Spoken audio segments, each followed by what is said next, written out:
BSP, Congress और Samajwadi party का एक बार फिर से सियासी गठबंधन हो सकता है। हालांकि तीनों पार्टियों ने इसे लेकर अभी तक कोई पत्ते नहीं खोले हैं, लेकिन कहा यही जा रहा है कि अगले 8 दिनों के भीतर उत्तर प्रदेश में गठबंधन को लेकर एक बड़ा सियासी उलटफेर हो सकता है।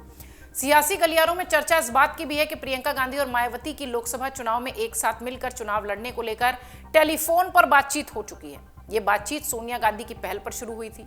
वहीं एक चर्चा इस बात की भी हो रही है कि कांग्रेस मायावती को बतौर प्रधानमंत्री के चेहरे के तौर पर भी प्रोजेक्ट करने की कोशिश कर सकती है। हालांकि कहा यही जा रहा है कि अगर सब कुछ तय योजना से चला तो जल्द ही सपा, बसपा और कांग्रेस उत्तर प्रदेश में एक साथ फिर मैदान में नजर आएंगे।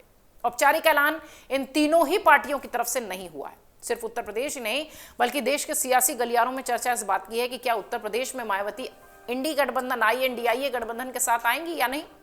सूत्र कह रहे हैं कि कांग्रेस अभी भी इस प्रयास में है कि उन्हें इस गठबंधन में साथ ले ले। हालांकि न तो मायावती और न ही कांग्रेस की तरफ से इस पर कोई आधिकारिक जानकारी मिली है, लेकिन सूत्र के मुताबिक INDIA गठबंधन में शामिल करने के लिए कांग्रेस और बसपा के नेताओं के बीच 3 दौर की महत्वपूर्ण बातचीत शुरू हो चुकी है। सियासी जानकारों का कहना है कि प्रियंका गांधी, मायावती के बीच भी आपसी सामंजस्यता है।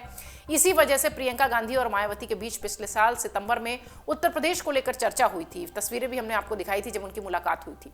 सूत्रों के माने तो इस लोकसभा चुनाव में प्रियंका और मायावती की भी बातचीत हुई है, टेलीफोनिक बातचीत हो चुकी है। बताया यही जा रहा है कि इस बातचीत के दौरान मायावती को गठबंधन के साथ आकर चुनाव लड़ने के लिए राजी किया गया है या कोशिश हो रही है। सूत्रों का यह भी कहना है कि बहुत हद तक बातचीत सकारात्मक रही है और कांग्रेस और बहुजन समाज पार्टी के महत्वपूर्ण नेताओं के साथ हुई बातचीत में सीटों के बंटवारे को लेकर भी चर्चा हुई है। सूत्रों के मुताबिक सोनिया गांधी मायावती से गठबंधन के पक्ष में ज्यादा हैं। उनकी पहल पर ही प्रियंका गांधी ने इस बातचीत को आगे बढ़ाया है। जानकारों के मुताबिक कांग्रेस दलित चेहरे को बतौर प्रधानमंत्री आगे रखना चाहती है। इसमें एक नाम मल्लिकार्जुन खड़गे और दूसरा मायावती का नाम है।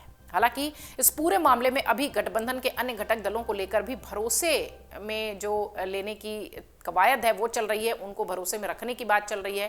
कांग्रेस और बहुजन समाज पार्टी से जुड़े सूत्र कहते हैं कि मायावती 25 सीटों पर गठबंधन के तहत चुनाव लड़ सकती है। गठबंधन से जुड़े सूत्रों के मुताबिक अगर सब कुछ योजना के मुताबिक चला तो अगले 8 दिनों के भीतर उत्तर प्रदेश में INDIA गठबंधन को लेकर एक बड़ा अपडेट सामने आ सकता है।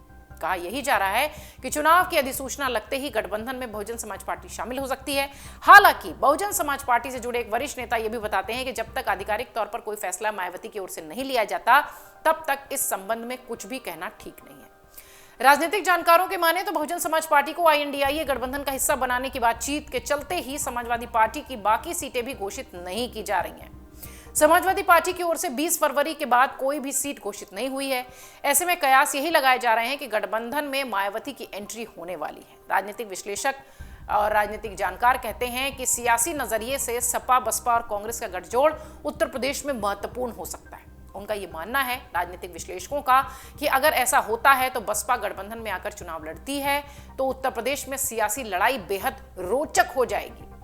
कई मीडिया एक्सपर्ट और राजनीतिक जानकार कहते हैं कि यह बात कांग्रेस को भली भांति पता है कि अगर बहुजन समाज पार्टी उनके साथ आती है तो मुस्लिम और दलितों का वोट बंटने वाला जो है वो गठबंधन के हिस्से आ जाएगा। बसपा सुप्रीमो मायावती ने शुरुआती दौर में यह कहकर सियासी आगाज किया था कि वो इस लोकसभा चुनाव में अकेले लड़ेंगी, किसी गठबंधन का हिस्सा नहीं होंगी। लेकिन जिस तरह से हरियाणा और उसके बाद तेलंगाना में BRS के साथ उनका गठबंधन हुआ है, उससे ये कयास लगाए जा रहे हैं कि संभवतः उत्तर प्रदेश में भी वो कांग्रेस और सपा के साथ ताल ठोकती नजर आए। राजनीतिक जानकारों का यह भी कहना है कि बहुजन समाज पार्टी को इस बात का अंदाजा है कि 2014 और 2019 के चुनावों में पार्टी ने किस तरह और किन परिस्थितियों में अपना प्रदर्शन दिखाया है। यही वजह है कि मायावती चुनाव में सीट जीतने के लिहाज से गठबंधन का रास्ता खुला रख रही हैं। राजनीतिक विश्लेषक ये भी कहते हैं कि हरियाणा और तेलंगाना में BRS के साथ हुआ गठबंधन इस बात का गवाह है कि अभी BSP के अन्य दलों से गठबंधन की संभावनाएं बरकरार हैं। अगर उत्तर प्रदेश में ये तीनों दल एक साथ दिखाई पड़ते हैं तो वाकई में बहुत रोमांचक मुकाबला होगा, बहुत रोचक मुकाबला होगा। हालांकि कहा यह जा रहा है कि बहुत जल्द मायावती इस बात का ऐलान करेंगी और गठबंधन की तरफ से इस बात का ऐलान होगा, लेकिन अभी तक सपा, कांग्रेस और बसपा तीनों पार्टियों की तरफ से कोई औपचारिक ऐलान नहीं हुआ है। INDIA गठबंधन के सूत्रों का यह कहना है कि प्रियंका गांधी और मायावती से जमकर सीटों पर लेकर बातचीत हो चुकी है और अब तैयारी सिर्फ और सिर्फ ऐलान की है। देखना यह है कि क्या एक बार फिर ये तीनों साथ आते हैं।